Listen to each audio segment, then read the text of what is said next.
ये खबर केआर मंगलम यूनिवर्सिटी द्वारा प्रस्तुत की गई है। कर्नाटक के उडुपी में कांग्रेस नेता की दिन दहाड़े हत्या और फिर पुलिस एनकाउंटर में आरोपी गिरफ्तार। सोचिए, दोपहर का वक्त है, एक स्थानीय नेता अपनी कार के पास पहुंचता है, तभी पीछे से एक शख्स आता है और बंदूक निकालता है और देखते ही देखते ताबड़तोड़ गोलियां बरसा देता है। कुछ ही सेकंड में हमलावर वहां से फरार हो जाता है। लेकिन इस कहानी का अगला अध्याय और भी चौंकाने वाला है, क्योंकि हत्या के आरोपी तक पहुंचते पहुंचते पुलिस और आरोपी के बीच मुठभेड़ हो जाती है। आइए आपको पूरी खबर समझाते हैं। नमस्कार, दैनिक जागरण देख रहे हैं आप और मैं हूं आपके साथ साहिल जायसवाल। ये पूरा मामला कर्नाटक के उडुपी जिले के पडुबिद्री का है, जहां शुक्रवार सुबह स्थानीय कांग्रेस नेता ठेकेदार डेविड डिसूजा की गोली मारकर हत्या कर दी गई।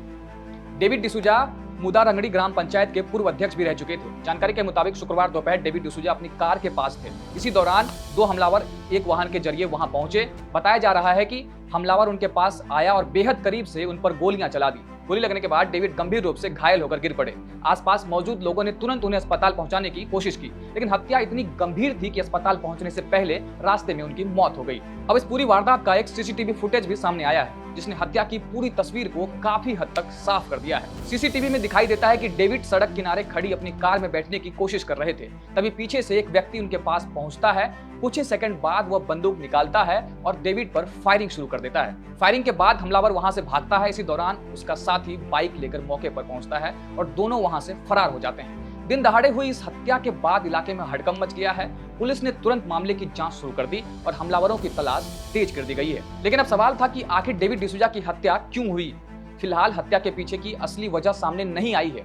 पुलिस व्यक्तिगत और व्यावसायिक रंजिश समेत कई एंगल से इस मामले की जांच कर रही है। पुलिस यह भी पता लगाने की कोशिश कर रही है कि कहीं इस हत्या का कनेक्शन किसी पुरानी घटना से तो नहीं है। दरअसल डेविड डिसूजा का नाम पहले ही एक मामले में सामने आ चुका था। जानकारी के मुताबिक वह पूर्व में एक पादरी की आत्महत्या से जुड़े मामले में सजा काट चुके थे। ऐसे में पुलिस इस पुराने मामले को भी जांच के दायरे में रखकर आगे बढ़ रही है। अब आते इस मामले के सबसे बड़े अपडेट पर। पुलिस ने डेविड डिसूजा की हत्या के आरोपी को उडुपी जिले के बायदूर के पास ओट्टीटाने इलाके में मुठभेड़ के बाद गिरफ्तार कर लिया है। आरोपी की पहचान उत्तर प्रदेश के रहने वाले राजू के तौर पर हुई है। पुलिस के मुताबिक आरोपी को पकड़ने गई टीम पर भी उसने हमला किया। इसके बाद पुलिस ने आत्मरक्षा में गोली चलाई। इस दौरान राजू के दाहिने पैर में गोली लगी और उसे गिरफ्तार कर लिया गया है। इस मुठभेड़ में पुलिस ने सब इंस्पेक्टर तेजस्वी भी घायल हुए हैं।